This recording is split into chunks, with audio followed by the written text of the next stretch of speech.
historic London guitar store, Regent Sounds, relaunches after a major refurbishment.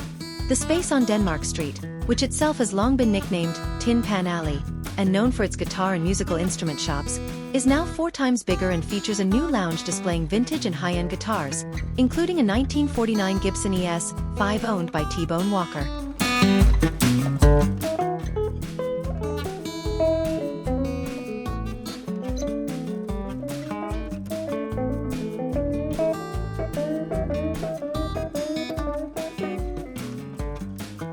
So we've got a load of new guitars. We've got a whole wall of Gordon Smith guitars, and we do all the existing brands that we always did as well.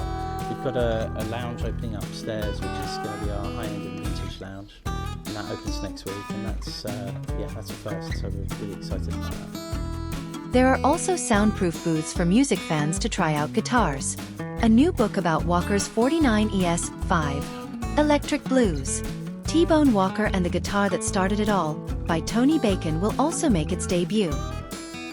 Well, T-Bone's influence on the blues and then later rock and roll is endless, really. He influenced absolutely everybody, B.B. King to Chuck Berry to Rolling Stones to, to see his music go through all sorts of different things. And this guitar was really his most iconic instrument, so it's associated with him massively.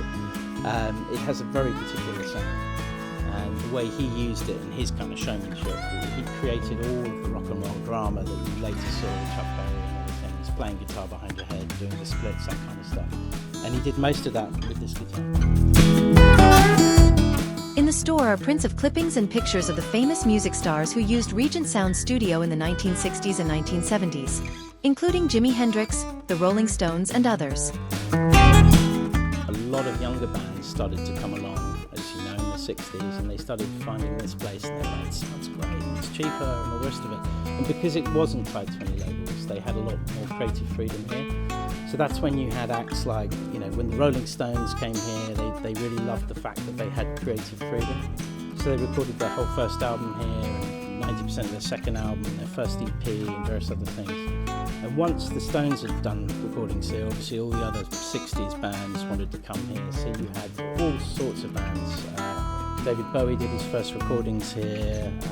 Elton John used to come and do sessions here when he worked across the road.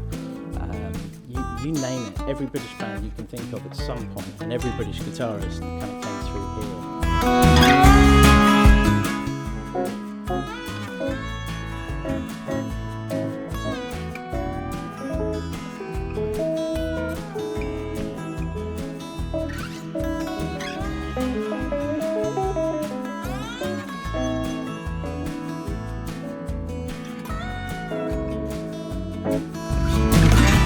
We're said there were plans to reopen the studio eventually, and it has finally happened.